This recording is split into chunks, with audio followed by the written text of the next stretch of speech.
Good evening, everyone. My name is Daniel from Kenya, and I'll be presenting about machine learning farmers enterprise. Machine learning is a local Kiswahili word which means rural or neglected in the Swahili language. So,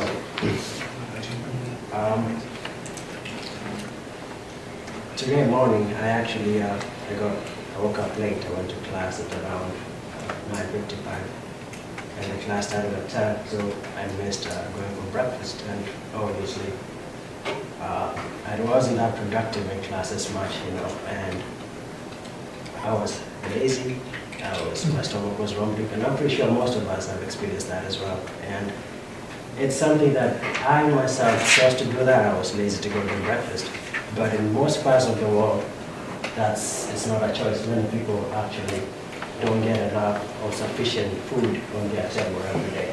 This is a map of the entire world, and as you can see, just focusing on the scale there, the sort of the brown circle, of the brown color, the red and the deep red shows the regions of the world which suffers from a lot of malnutrition caused by food insecurity, which is caused by food shortages.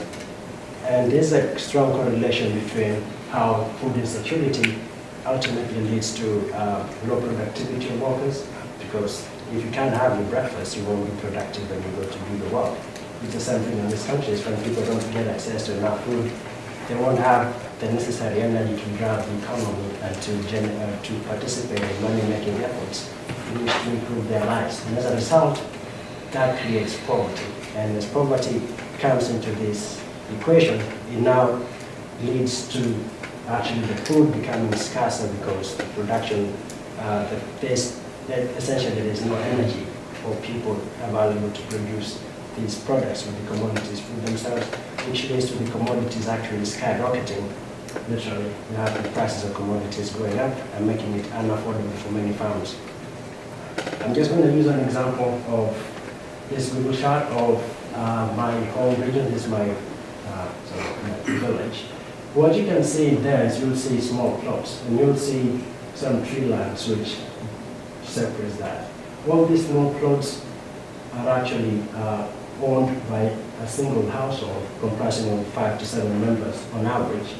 And they all rely on this small piece of land, which is usually less than 1 acre, to produce all their family needs in terms of food, and also hopefully create enough surplus in which they can sell to the market. I'm going to illustrate with that the boundary that I've set there. That is what used to be my grandfather's piece of land, probably 20 to 50 years ago. But as we speak right now, the land has been divided or split into those sections because we have this tradition where the sons normally get to inherit the property of their parents, especially the land. And you can see, so in our household, the sons of my grandparents, each would have a slot of the land allocated to them, and you can see the one in the blue boundaries. That is, not surprisingly, our home, but my dad's piece of land. And I do have two brother siblings, and if we could keep going with this system, that small piece of land now would have to be split into 3 sections in order for each of us to own a piece of land. Remember that agriculture, and more specifically small-scale farming, is the primary mode or primary means of employment for most of these people because they can't get access to other employment opportunities. This creates a lot of challenges. First of all, being that we have the issue of the size of the land that is being that can be cultivated decreases over time. And when that decreases, because the land is being split over and over, the production and the supply of these products will tend to go down. And to couple that, we also have other issues that are affecting most of these countries in the global south, who rely on agriculture as their primary means of occupation. We have a lot of climatic changes happening, less rainfall. I used to know that during the month of May, during my childhood days, that was the growing season. I went back home this May and it was dry. During the month of September, people would expect to harvest. But during the month of September, a few months ago, it was raining. And whatever crops that people put on their land and being affected by this change in the global climate, it affects the production level in that we have water shortages because of prolonged droughts. We also have new pests and diseases coming along.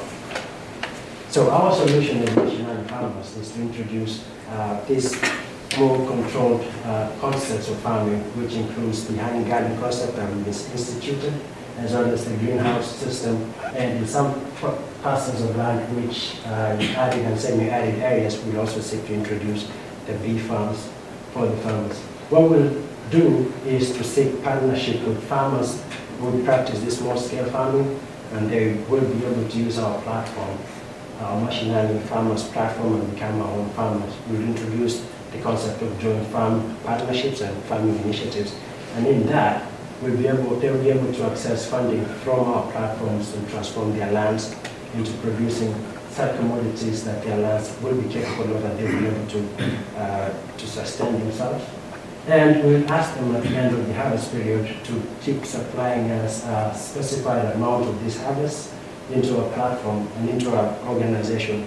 And we will go ahead and transform those products that we have from our partner farmers into its sellable form, in which we will sell to our target markets. And in return, hopefully, we'll get enough revenue out of that. Of the farm products we seek to introduce, we classify them into two categories. We have the high-value farm products.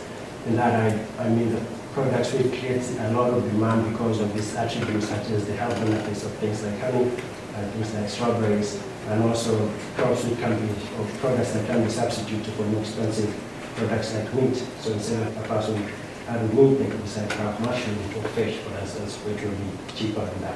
We also have the high demand farm products, which includes the normal groceries that we will use our platform to produce. Our target market will be, sort of our primary market will be split into two. We have the rural farmers as well as the urban farmers. For our rural farmers, we intend to use a platform we'll introduce called Machine Learning Trade Agent. We have, as of now, we have normally you find local women selling their commodities by the roadside. We seek to partner with them and use them to sell our products, as well as seek supply contracts in the retail stores to sell our commodities in there. We intend to make profit, and I've used the example of the big concept there. We'll enable to make profit after the end of every harvest period. And as you can see from that analysis there, we'll be able to make a revenue of about $2,800 from this initiative in our first period.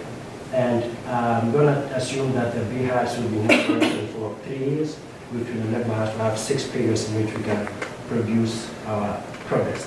And in that case, even though the total expense that we use was $5,000 in the beginning for our farmers, we'll be able to have an ending revenue balance of about $6,800, which means we'll have made a profit of $1,800 from this initiative, and we'll seek to introduce other farming initiatives aside from the bee farming project. Our expansion opportunities, as I said, is we'll seek to partner with more farmers in order to increase our economies of scale and enable us to produce more farm products through the platform and enable us to sell it to our markets and access our wider market. And also we'll roll out other platforms, including the Global Farmer Platform and the Farmer Platform. So these platforms will enable us to seek and identify and reach to a wider share of the farmers, to enable us to produce products at an extent in which we ourselves can create enough economies of scale to sell it at a cheaper price.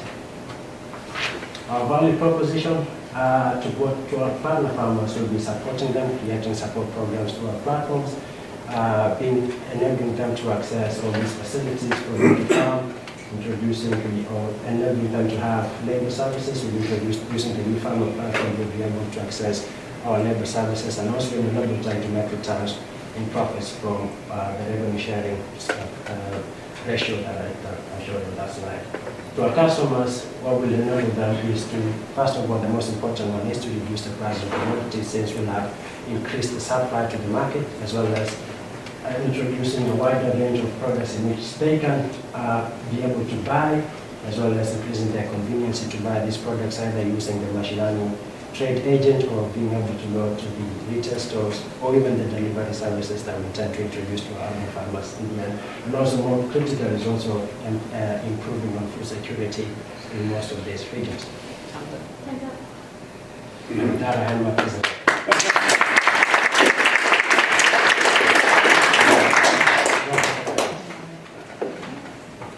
Judges, and you can, are you bringing up your team? Judges. Currently, so one of the things you're looking at is having the farmers group together or work in teams, it sounds like.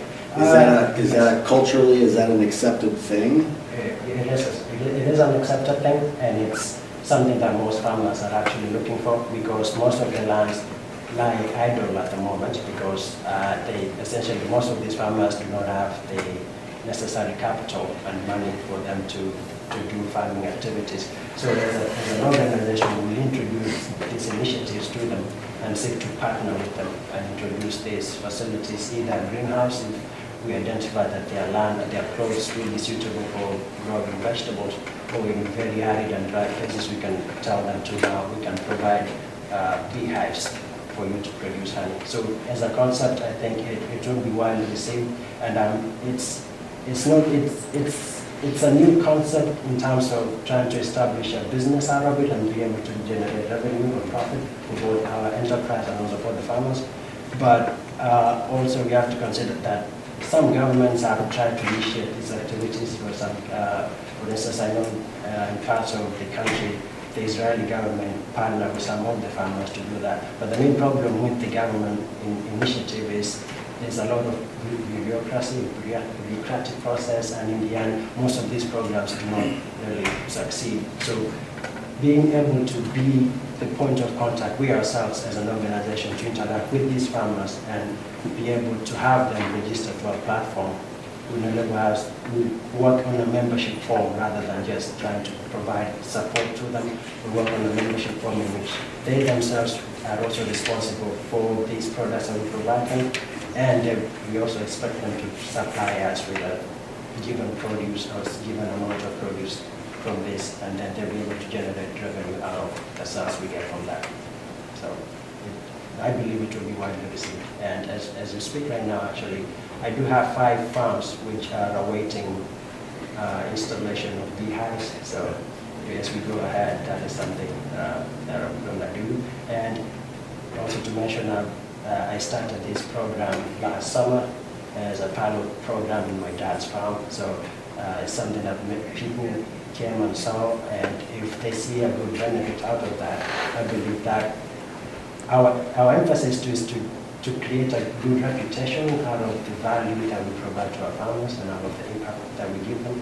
So most of the farmers, I believe, will come to us with that intent of realizing we're able to create a good value for them rather than us forcing them into this farming initiative. Can I just add something? So basically, you are trying to empower farmers because, like you talked about bureaucracy. So what's happening among African nations is basically like countries like China. There are like farmers coming on the continent and growing their food on our land. So basically, what's happening is that the food, like in Africa, basically.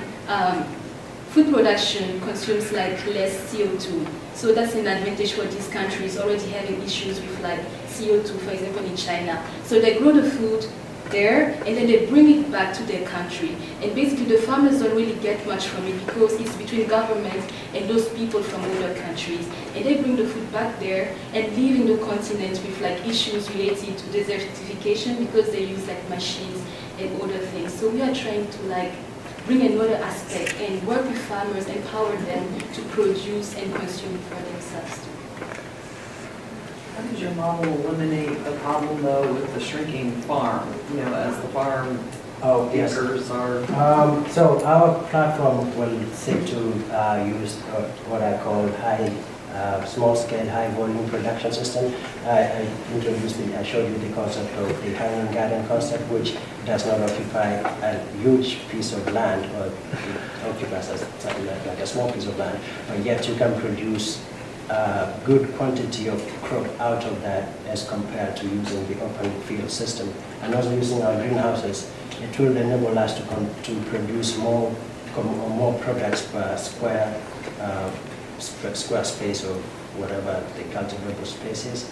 So all this concept, in the long term, I think most farmers will tend to gravitate into that, because with less and less land being available, I think the concept of now trying to farm in these small confined spaces will be more applicable rather than trying to cultivate on it, because essentially there will be no land to cultivate on. Let's just put it that way. Yeah. Judges, any other questions? Good. Thank you.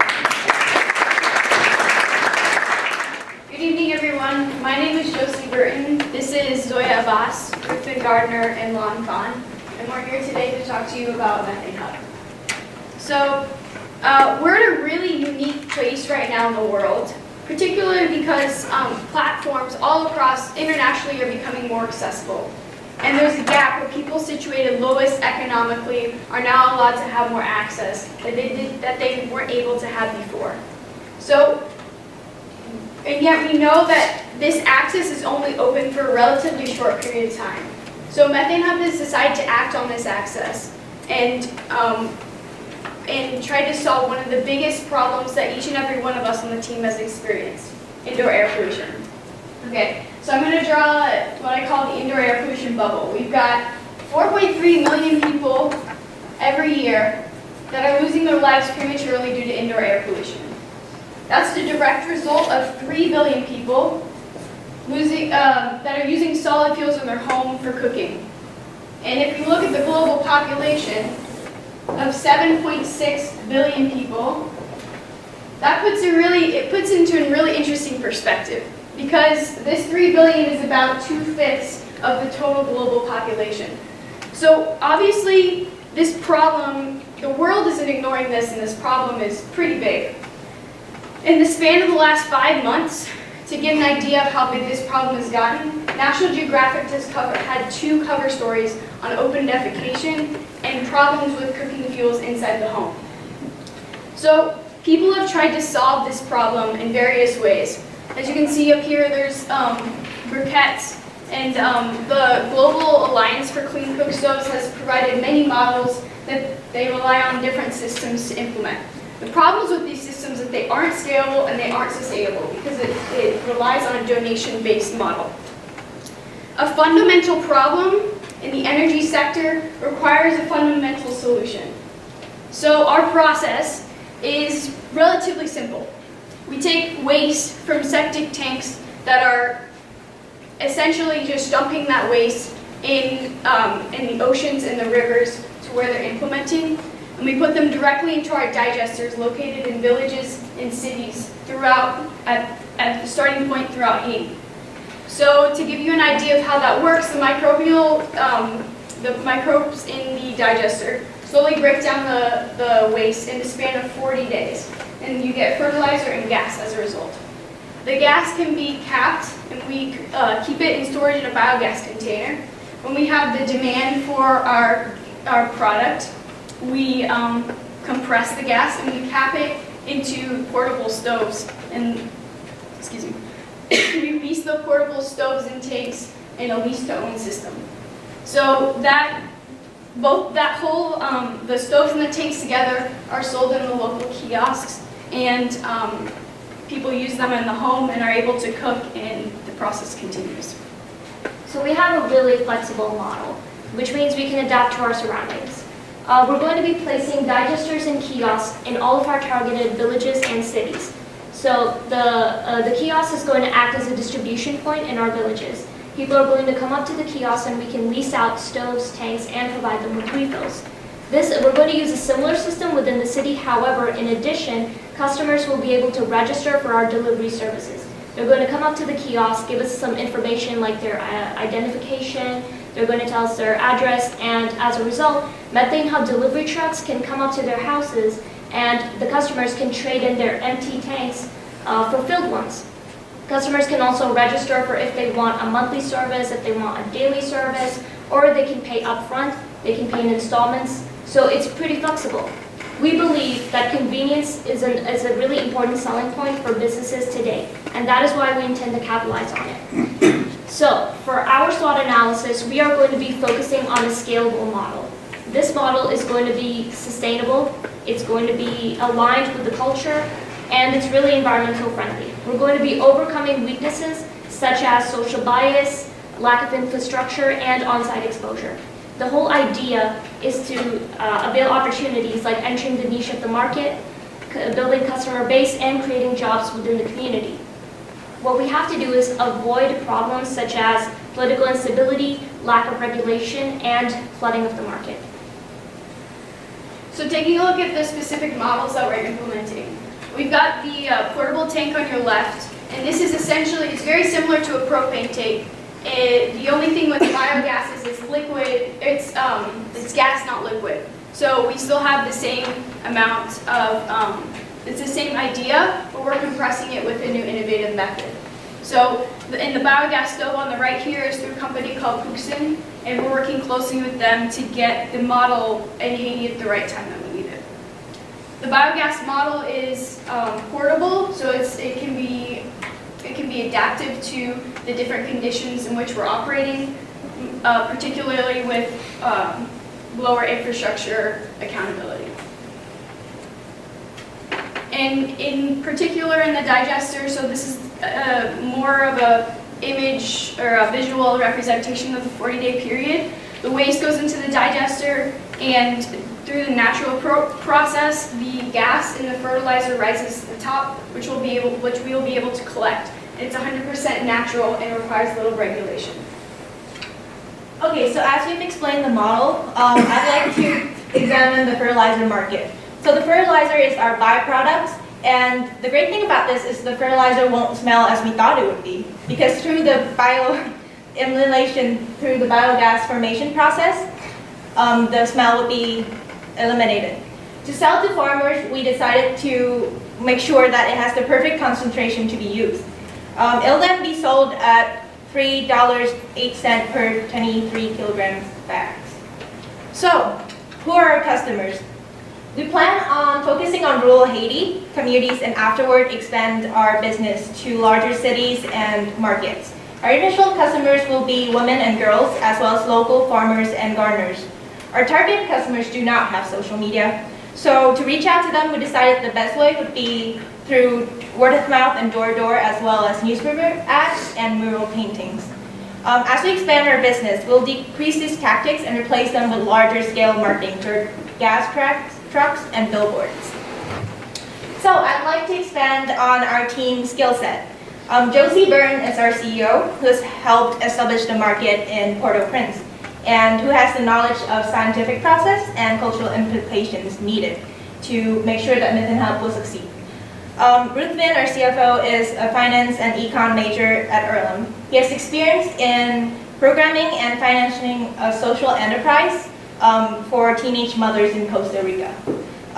Zoya Abbas is our COO, has intensive experience with working with rural communities. She previously won a national competition, business competition in Pakistan in 2015. And I have been doing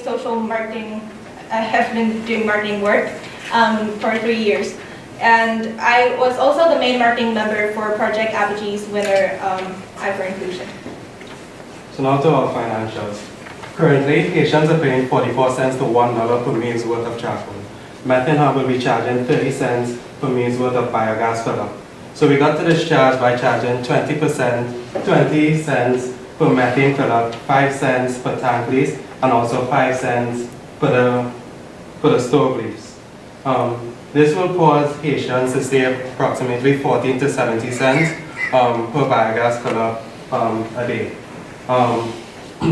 This model is also, we believe, very adjustable to different developing economies, as we can adjust the prices to also cover our costs while remaining self-sustainable.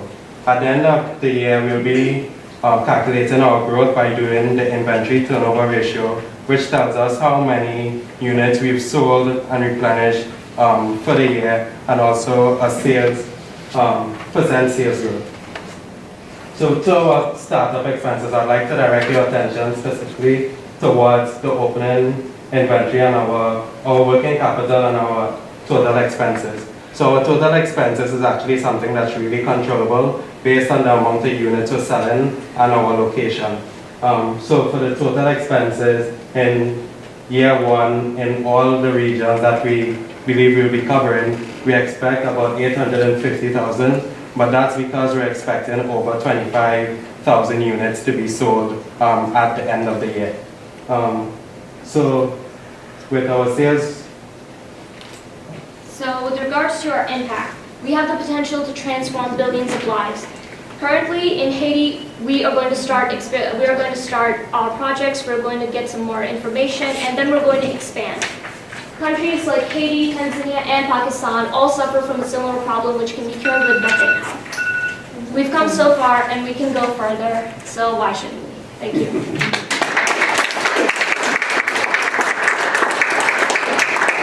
Judges,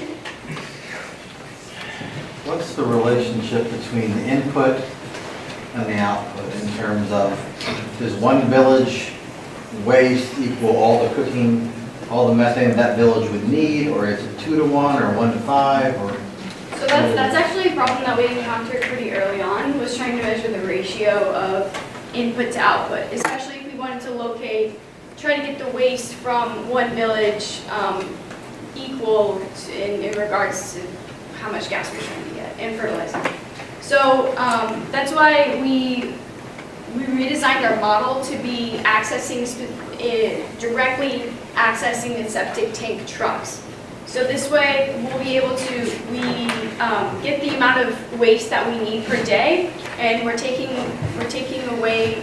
We personally are taking away from the cost that the septic tank driver and owner has to pay for the waste itself to discharge it into lakes or rivers.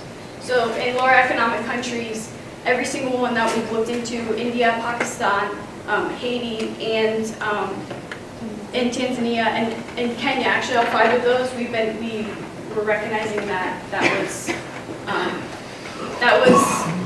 the one way that we were able to tap directly into the sources that we needed. Let me just quickly expand on that. So we'll have 1 digester, 1 kiosk in a village, and we're going to make sure that the ratio works in such a way that we'll take all the material we need to the trucks, and that material is going to be enough to provide us with enough gas to supply the entire village. Each tank is going to be for like 1 household, so that's kind of like how we're proportioning it to make sure that we have enough supply to power the entire region that digester is meant for. How much of that is a digester? Because you have 35,000 on your capital costs startup. Yeah.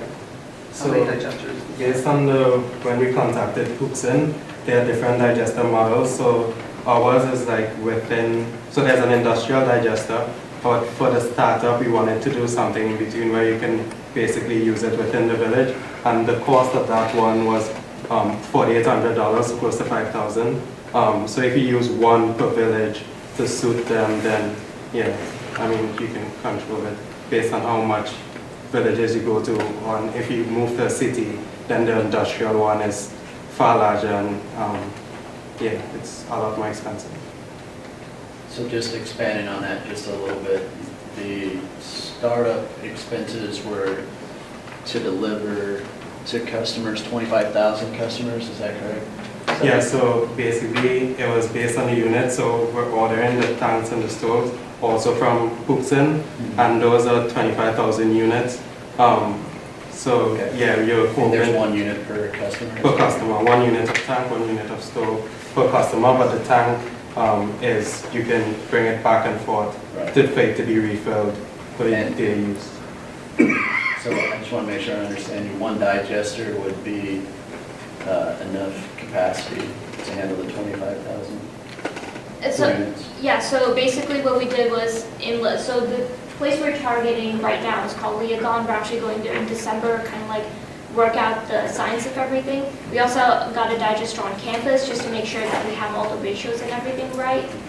So what we're doing is that digester will be enough for like 25,000 people. The point is, how much do you supply the digester? We will order a digester that will cater to that specific amount. And you can also attach digesters together, so we're not really too much worried about whether it's going to be enough. And on top of that, within those capital expenditures, there's also a holding container that's included within there, and that stores gas which comes with the digester. It's part of the cost of the digester, so you can store gas for a particular period after it has filled up to the top,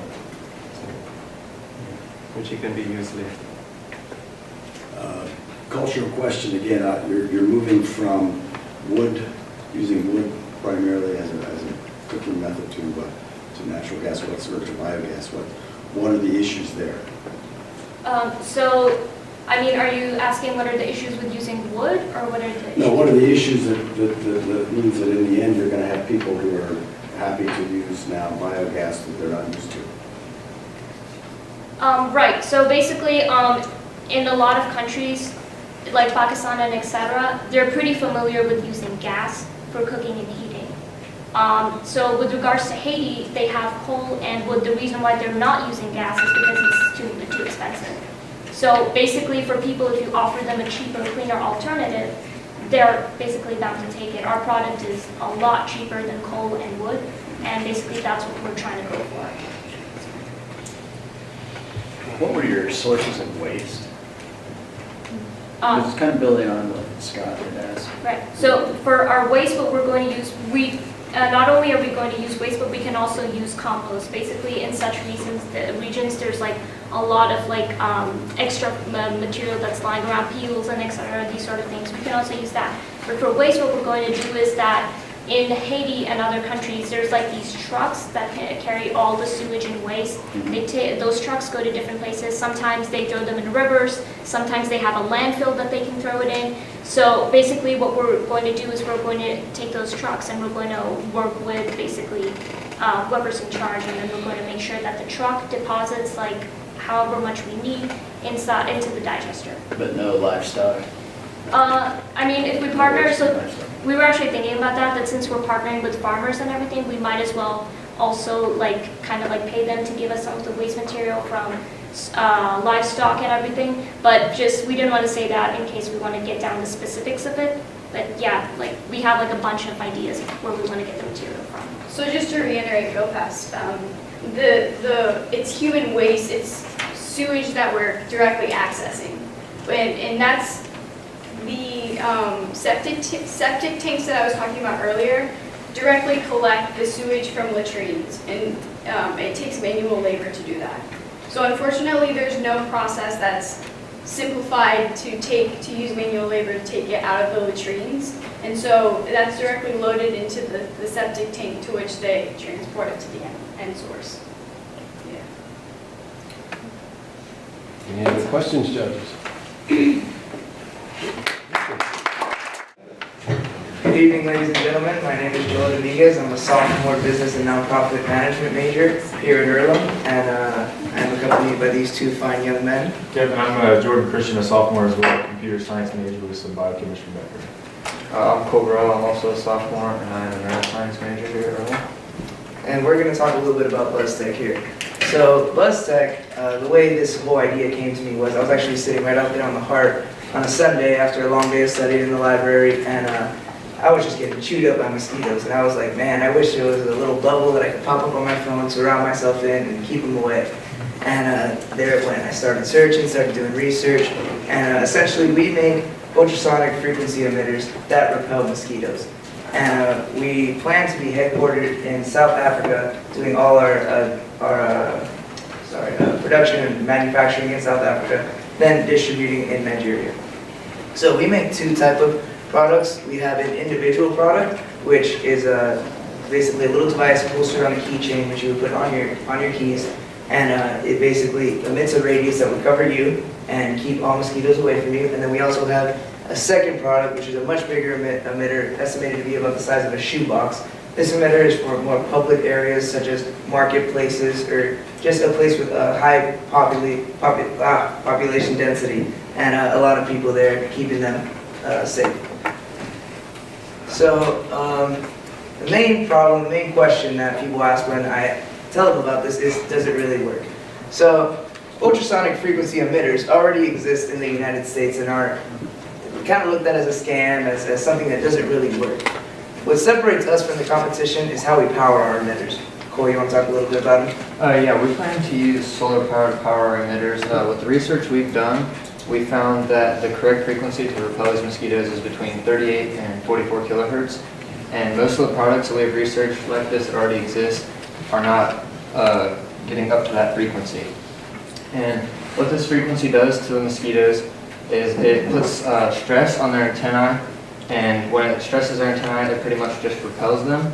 And we also have found studies that talk about female mosquitoes are the ones that bite people, and they do that after they mate to feed their babies. And so male mosquitoes also emit a frequency similar to this frequency, and the female mosquitoes, after they've mated, see that as competition, and so they try to avoid male mosquitoes as much as possible.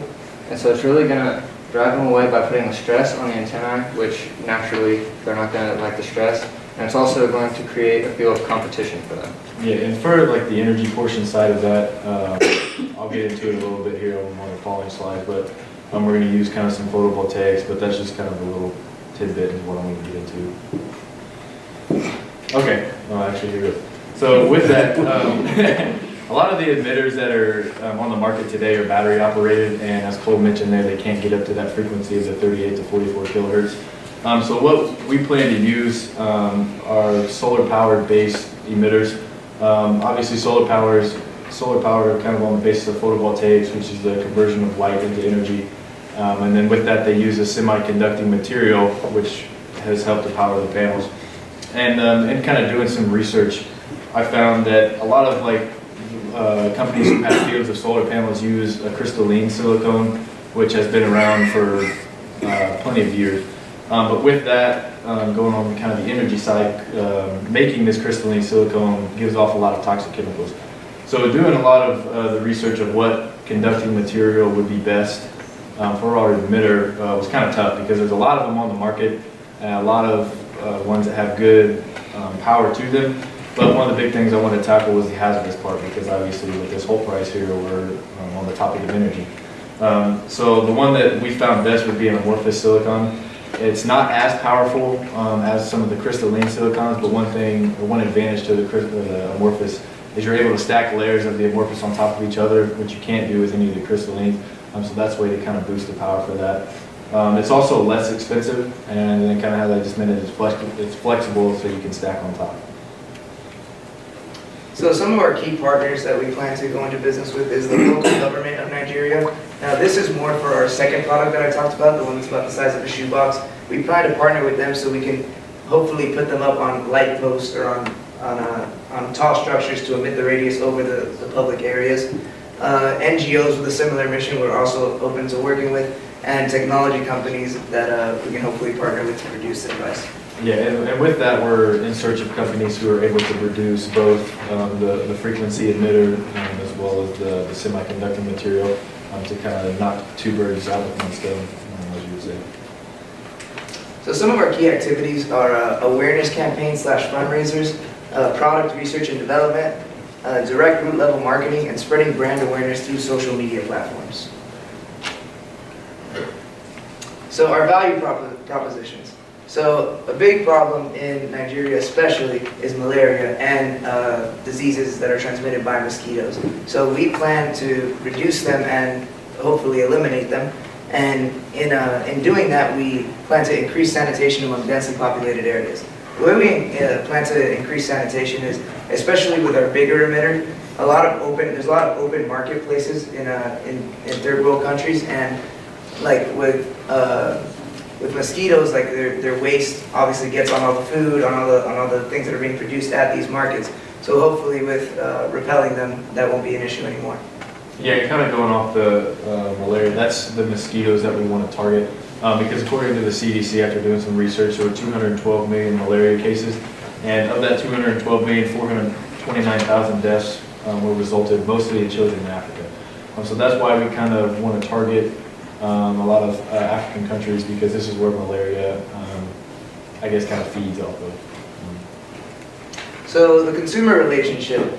We plan to build a friendly and inviting consumer relationship and aim to help the culturally rich community of Nigeria in its battle against malaria and other deadly diseases that are transmitted by mosquitoes. Some ways that we plan on doing this is by our awareness campaigns. We plan to be heavily involved with the community and to really make them know that we're on their side and we're here to help them. So some channels, Cole, you want to talk about this? Channels, production and manufacturing will be done in South Africa. We have yet to find a specific city, but after the production and manufacturing, they'll then be transported by rail or truck to Nigeria, which is where the product will be distributed. So our consumer segments, primarily consumers that we'll be targeting are on the bottom of the economic pyramid, and really anyone that's susceptible to disease transmitted by mosquitoes, which in our target area is essentially everyone.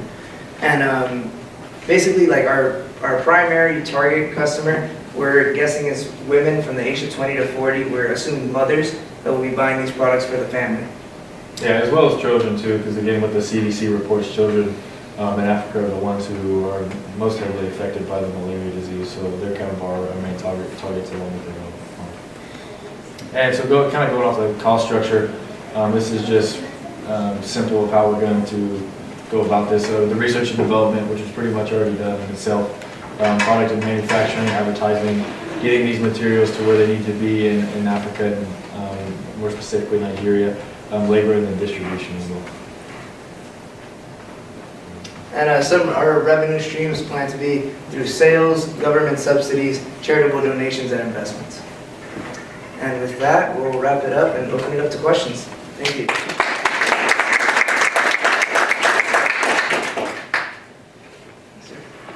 So looking at the solar a little bit, so solar is going to be intermittent depending upon what kind of a day it is, and obviously there's going to be some sun, but the intensity will change. The other thing is mosquitoes are really bad in the sort of as it starts to get dark. Right. So what's the process to deal with those issues? So with that, that's where the stacking of the amorphous silicone would help to make the panel a little more stronger per se. So when it does on days where it's not as sunny or as the sun does start to set, that's kind of to help go against that. And as well, with it being solar powered, of course, that doesn't solve the night issue. So we've tried to look at doing some maybe kind of battery backup, so the way the emitter's not running off of battery the entire day, and it's mainly off the solar. Would you have an issue with the batteries because they're not at the right hertz? Yeah. So that's kind of the big issue that we've come to right now. We're still doing some research in that. And if I can tag along there, basically with the backup battery, the main problem with the emitters nowadays is that they work 50% of the time when the battery is at full charge. So once it passes that level, it will not emit that certain amount of frequency. So having the backup battery, it'll still work. It just can't run on that for extensive periods of time. Why did you guys choose South Africa versus Nigeria producing and distributing in your market? We basically chose South Africa. I'm sorry, our logistics guy isn't here, but he's usually the one that answers these questions. But yeah, we chose South Africa just because it's a place where we have access. It's a lot more like developed, so we have a lot more access to different technological things to help us out. On your revenue streams, what percentage of your revenue is coming from each one of those sections? With government subsidies and charitable donations, obviously we can't really make a strong prediction on that, but I think it would really be about, I'd say about 70% sales, 30% investment. That's big around. Okay, so if you're requiring the people in the community to buy one of those, right? How does that fit into their budget? Is it going to be affordable for them? Right. Is that going to be a luxury? Right. No, it would be extremely affordable because through our estimates, it's estimated that to make one emitter, it would take from $1 to $2. So we would plan to sell them at $3 to $4. So it would definitely be affordable for them. Okay, so how does that relate to what they make in a week or a month or a year? Well, when we breaking it down like into conversion, like compared to other, we compared basically our our price to like price of usual necessities throughout the community and compared to other like bug repellents, and we're at about the mean. So we fit in there. And that's also where when I was kind of looking through some of the semiconductor materials for the solar panels, the amorphous silicone was more attractive because of the expense, not as expensive as some of the more powerful ones, but also the other ones that produce kind of some toxic chemicals that obviously we don't want. I just have a clarifying question. Did you, I might have misunderstood you. Did you say these existed using batteries? Right. Okay. Right. Yeah. It's They do exist. Like dominantly here in the U.S., they exist battery powered, but like I said, it only works 50% of the time. Right. They can't get it. Focusing on the health of pets, Diane and I want to make sure that the frequency is not impacting. No, yeah, so that's a perfectly good question. The frequency that these will emit off of is specifically for bugs. That's not going to affect any kind of household pets because that would obviously have to be a higher emitting frequency. The 38 to 44 is like specifically for pests. And so how do you see this tying into the challenge, which is harnessing the power of energy to transform the lives of 10 million people? How do you see that connecting with that? Okay, so the energy part comes with the solar power, being more sustainable with the solar power, and then kind of changing the lives of the 10 million people is where we deal with the malaria case. So that in itself, we kind of have two parts there, but those kind of tie in together to fit the entire theme.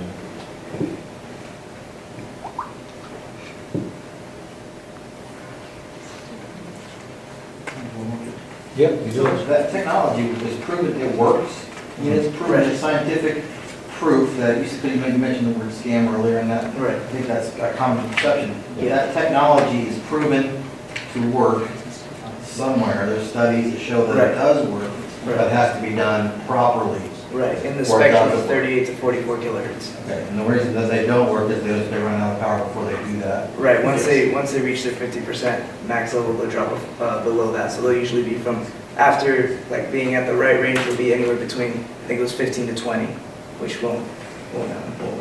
I can go buy one if it actually works. It would work for 2 hours. Probably, yeah. I can't give you an Yeah, exact time, but yeah. In theory, that it does. The technology works. Right.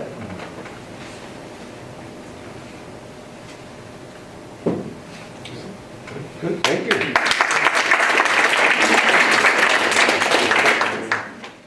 Thank you. Good evening. Thank you for your guests, Mr. Chikasa from Zimbabwe. Unfortunately, my partners could not be here. One of them is Muskan Upeti from Nepal and Ali. So starting off,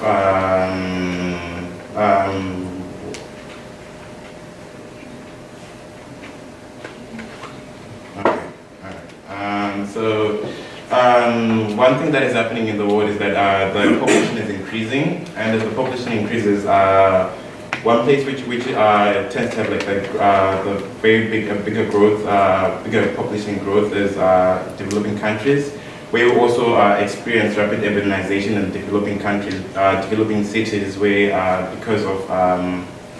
because that's where most of the opportunities are, and due to that, we experience a high number of people in the towns, and as well a high vehicle volume, because people need transportation to rush off to their opportunities.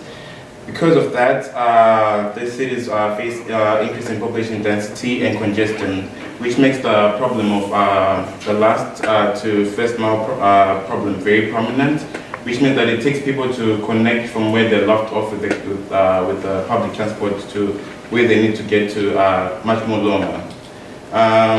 Due to that, there's loss of time, and loss of time translates to like the GDP dropping down, and because of this, also drops down the productivity of people, which fundamentally in these developing countries is very integral to keeping one's life, to providing the food on the table.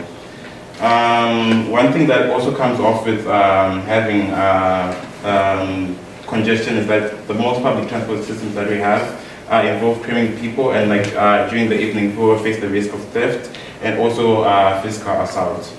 And due to the high vehicle volume, the other problem that comes off is air pollution. And as we know, the increase in air pollution causes a decrease in production in other sectors, which include agriculture. Moving on, we as Resourceful are a mobility company that envisions to try to commit people, the general populations within whilst providing a sorry, I'll rephrase that. Resourceful is a mobility company that aims to commute people within from one place to the other at convenient prices. We aim to do this firstly by introducing a bike sharing program in developing countries that have been ignored by bigger corporations for lower returns than from the more developed countries. We're doing this through providing a healthy and eco-friendly medium of transportation to customers without them having to invest in it, whilst targeting the lower middle class, students, and daily commuters.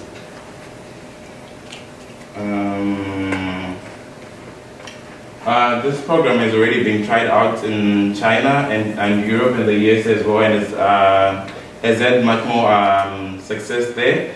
And instead of introducing the normal bicycle sharing system, we're introducing a dockless bicycle system. And the way this one works is that instead of having creating infrastructure for docking the bicycles, which makes it much more expensive and also relates to the price that we charge our commuters, we're going to introduce dockless bicycles, which is the smart lock. And the smart lock has a QR code, which people with smartphones, after having registered through our application, can instantly, by scanning with their phones, unlock the smart lock, and therefore be charged on an hourly basis. We're going to also use the GPS and the geofencing to decrease the risk of theft from our products. And through using the GPS and geofencing, we have a better way of rebalancing our systems as people leave the bicycles at any convenient place if they commute for the first and last mile problem. And through the information that we also get from the GPS and geofencing, we'll be able to help the government in better allocating the bicycle lanes so that we can accommodate the current public transit system to solve the first and last mile problem. So as I've said, our mission is to provide a healthy and effective transport medium to residents of the capital cities, reducing congestion by reducing the number of bigger vehicles on the street, and offering an on-demand mobility solution. And as I've said, since our product works with people just coming on and scanning with their phones, people can access the bicycles wherever they need, and they can leave the bicycles wherever they want, as long as they're in a specified area which does not affect the movement of other vehicles or people. And this also offers convenience to our riders.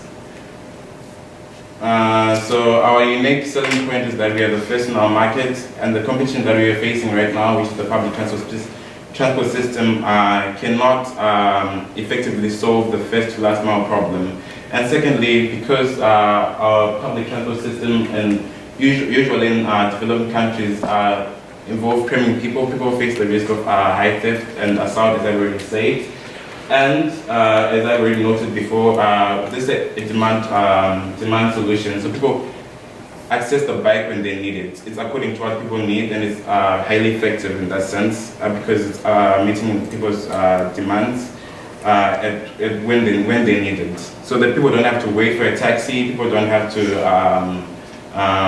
look for a place to leave their bicycle where we have set up our infrastructure, and that makes it much more convenient for them.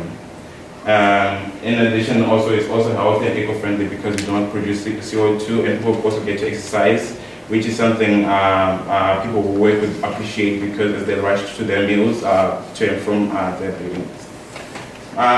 We believe that this business idea can be scalable to developing countries where it has not yet been used, And as the world moves towards a greener community, we believe that governments are going to be working through like the technology that we're using, which is GPS and which in this case the GPS, we can better facilitate how governments implement bike lanes, which are better made how people travel with their bicycles. And through this, we also believe that will also help governments in trying to reduce the air pollution. And therefore, we think our idea can be highly effective in this developing communities. Moving on to the pricing, since we're going to use dockless bicycles, our cost is going to reduce, and therefore we can charge prices that are highly affordable for our target markets, which are usually developing countries which do not have a high income. And in Nepal, where we're starting off, we're going to be charging 15 cents per hour, which is the same fare as the public buses, but our product offers much more advantages, as we've already talked about, because we don't have to have the fear of physical assault or threats, which they face when they're cramped up, and also like the high incidence of that they can be involved in an accident. In addition, moving on to the financial part, unfortunately, my friend did not include the operating expenses, so this profits are highly high off, missing the mark, a little bit grim.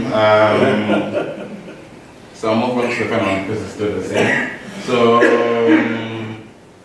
we expect, given the communities that we're going to be implementing our idea, especially in Nepal where they have high population density, we envision providing 5,000 bicycles. Since the Kathmandu, Nepal, Kathmandu population is 900,000, and our bicycles can accommodate, one bicycle can accommodate 100 people, and can serve, using imagination can serve 4 rides in a day, but we don't think that would be possible. So we have multiplied 5,000 by 5 trips. Okay, I'm a bit off scale over here, off point, because I'm not so sure about how I calculated the source. But we're gonna introduce 5,000 bicycles at a price of 25 cents per hour, and this is calculated on the rides that we can have in a month, which are 26, and the number of months, which gives us this revenue. And these are the costs that we experience, and after this we will also have operating expenses to reduce. Thank you.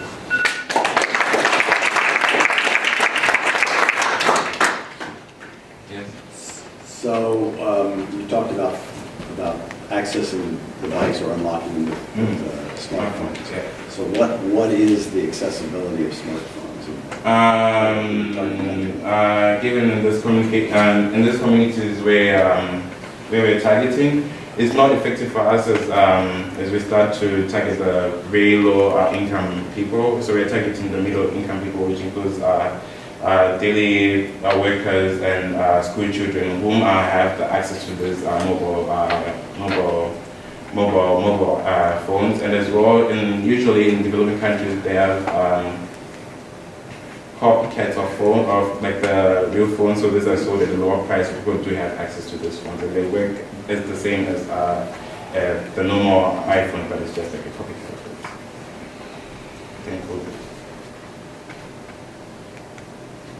You mentioned the infrastructure just a little bit. In the target market, it sounded like the government is investing in bike paths.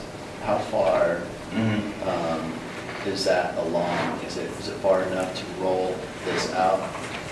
So in Kathmandu, I'm just going to say that they've studied that, and we think that in introducing our product there, we can be able to facilitate how they implement these bicycle lanes to how people want them, so how people use, so that the data we get off from our GPS, we can provide to the government to show them how people use the bicycle lanes and like which popular areas they're going to access, so that they can accommodate the bicycle lanes, so that people can easily travel and therefore make our product much more popular.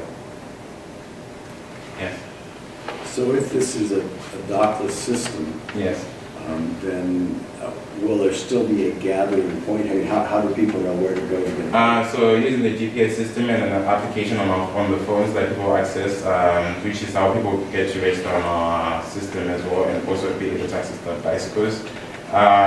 Through that, people can, because our application provides a map of where the bicycles are, and we're going to try and use, in Nepal, unfortunately they don't have like public right-of-ways where you can leave the bicycles, because that's what we're planning to do. So we're gonna use like first off, we're gonna create, we're gonna use like information from the government of which places are mostly complicated, like where are market opportunities, and we're gonna mark up areas where we can leave the bicycles. As we go on and people use our bicycles more, we're gonna have more information on how people that use the bicycles and which are the heat areas, and through those heat areas we can provide much more better spaces for people to bike to put off to leave the bicycles.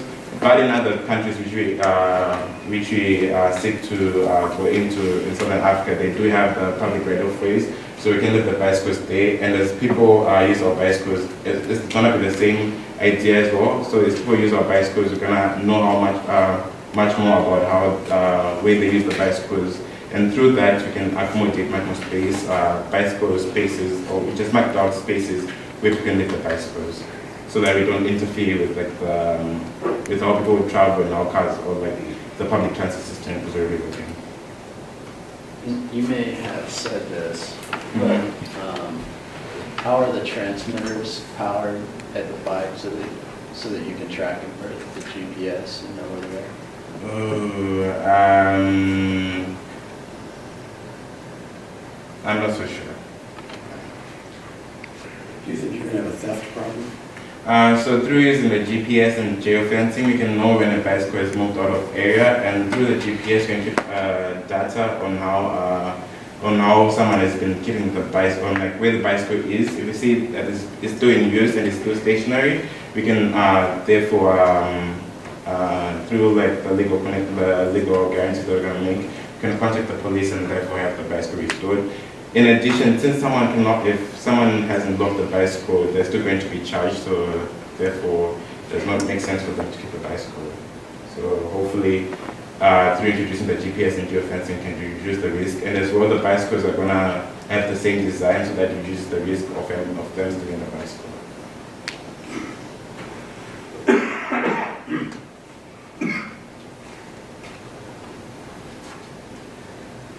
Good. We thought all four groups did a great job, and then you worked in certain areas. And I think all of you need to make sure that you continue to work on your financials. And when someone asks you a financial-oriented question, that you know the answer, or you have a slide or whatever that explains, and just the financial modeling in terms of 1 unit of Mashinani works like this. 1 unit of methane hub works like this. If you're going to do a buzz tech, here's how much we make, how much it costs us, here's how much you can sell it for. And so show us in individual models, and then we can scale it up from there. The other is, like with Mashinani, it's kind of complex. And so we just need more detailed explanation of how it works, or the logistics, as well as with methane hub is going to be very complex. complex, yes. Buzz tech, on the other hand, very simple. Really simple. That's which is good. That's a really good point. And then, of course, with resource fuel, there are some logistic things that you have to get a handle on. So those are kind of, the more that you can do, explain in great detail what you do, the easier it is for all of us. So, you want to just announce them, Gene? Up to Sumaya. So you can start with 4, and then we can give the certificates, and then you can give feedback. Oh, that's good. So we had number 4, resource fuel. Congratulations.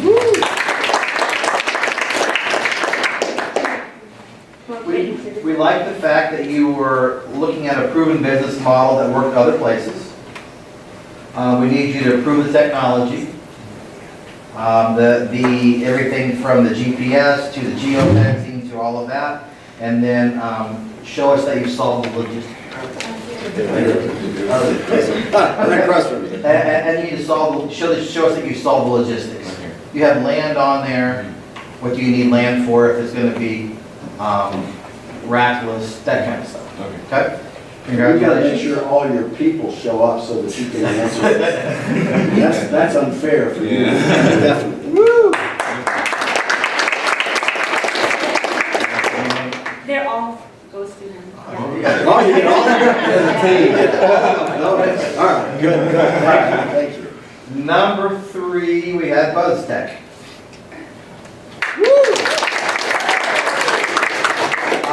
Great idea, very simple, we like that. You need to prove the technology. And Meaning, we want either some sort of a research study or something that you can reference that says this works.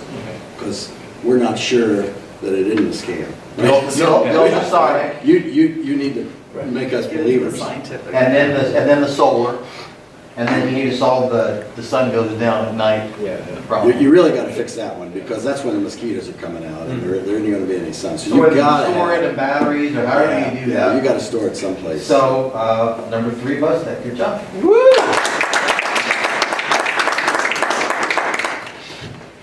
Thank you guys. Good. Thank you. And number 2, Mashinani Farmers. Woo! There was encouragement to, is it a managed co-op? Is that a business model that is similar to, or that is traditionally would work the same way as what you're doing? A co-op? A managed co-op? Okay, so if there's something that's like that, it's helpful to refer to that for people so they understand. It's like Google, but it's like Uber, except with a house. It's like Airbnb, except we're going to use something else. They can get to what it is quickly, and then they can start filtering through that, their model, what that is. Show us on a small scale, like you showed all those little farms. If you show, we couldn't tell from your thing whether one farm is enough to feed the family on that farm, 10 other families, half the family. So if you could show us how it kind of scales out, we can then begin to connect. Well, if one works like this and we connect them all together, that'll make sense. Yeah, so you can see the yield, current yield with this area versus current yield, versus future yield once the partnership is there. So you can see that. We just weren't able to recognize that immediately. But obviously a great idea and very important. Great idea, yeah. Okay. So Mashinani. Do you want your certificate or not? If not, I'll take it. Congratulations. Good job. Okay. And then of course that leaves Methane Hub.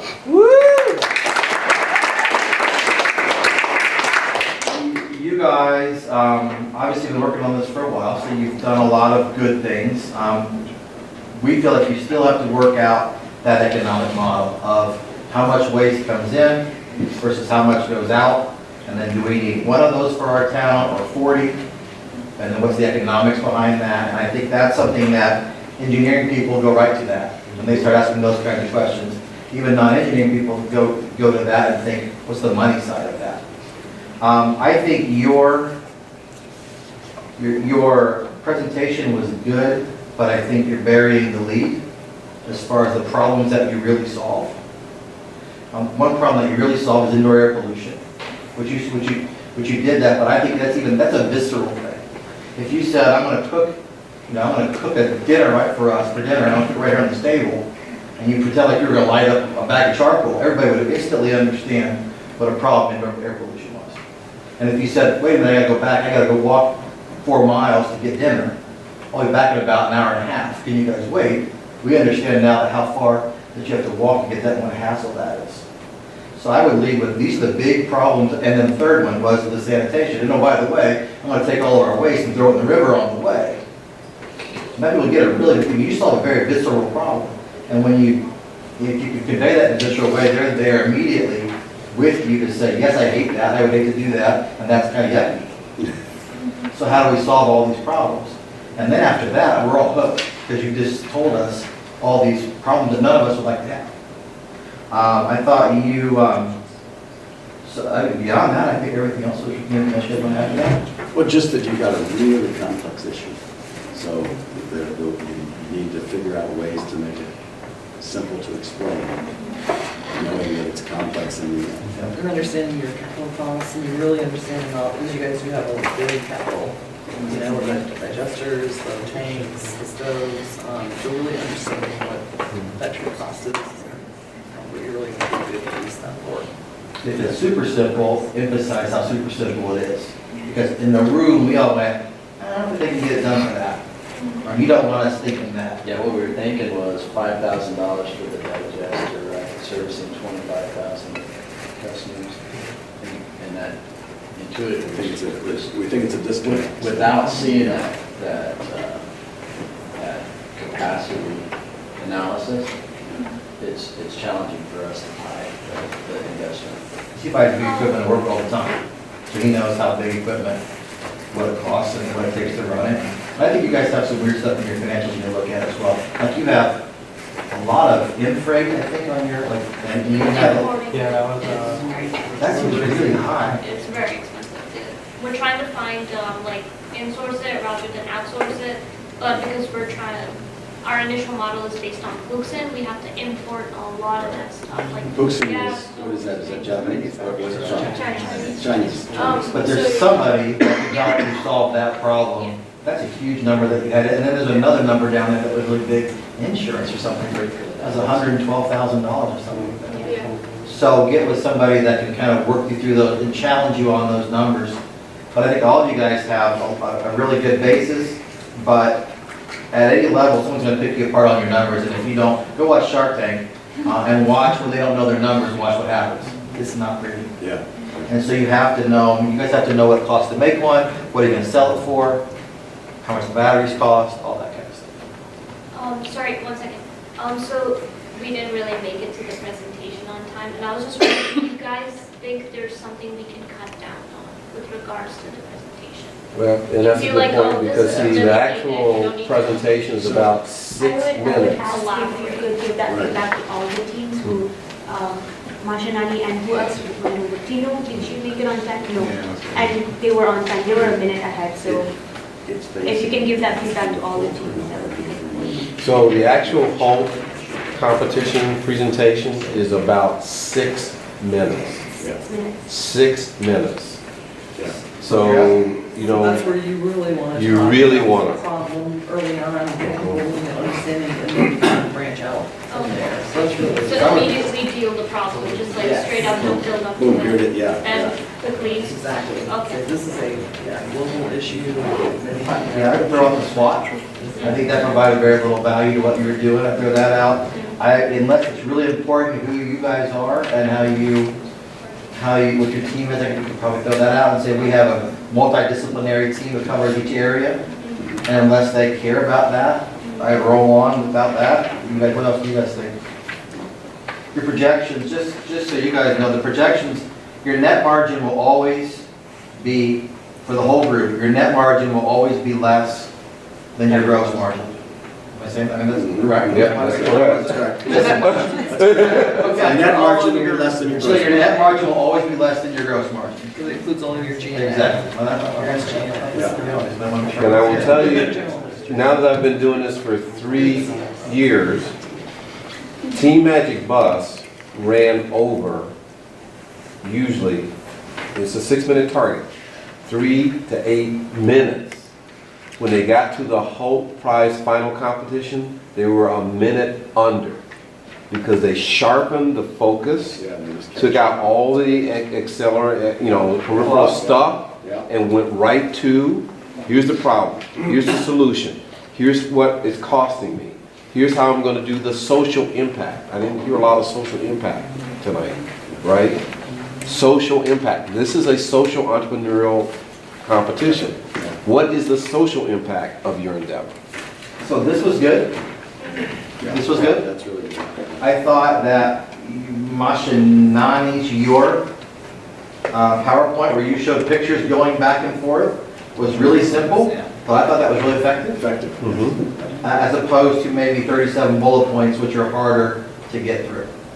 So the picture says 1,000 words, so use visuals if you can get there quicker. This is very quick, and that's a really good representation of what's going on. So that cutting, I would say cut SWOT, cut your introduction. Who else was long? You were long? What'd you guys say to cut for him?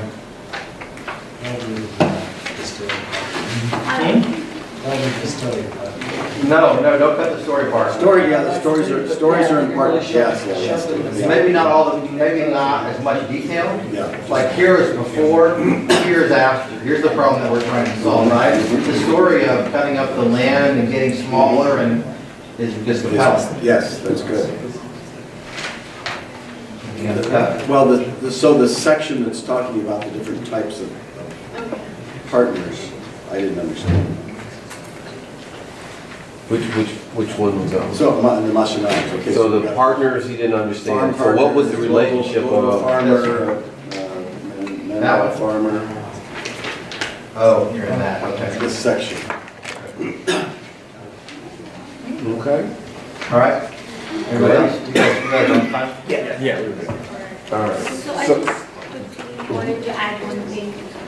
As the campus director for Hult, I have a guidebook that I've read through a lot of times. And one thing I mentioned in my email, and I emphasized it very well, was that please mention clearly what UN goal or what challenge it's targeting towards. And none of the teams mentioned that. That's something very important to keep in mind because Hult is in partners with the United Nations this year, and they really want you to be clearly, explicitly stating what UN challenge is it trying to solve. So be sure of that. And So what is the UN challenge? The United Nations, yeah. Energy. The one that's listed in here? Yes. The 10 million. No, it's what the United Nations pamphlet, what they want to achieve by 2025. Yeah, their goal. So, because they're partners with that, they've emphasized on that very well, that one thing that they will be looking for is if you clearly state that in your presentations. So be sure of that. The other thing that we talked about is, when you're in business, you got to have a really thick skin. So you're going to get criticism all the time. Take it for what it's worth. Figure out what of it helps you get better, and keep going. You know, just keep it. It's your idea, it's your dream. There's no reason to stop. Don't stop.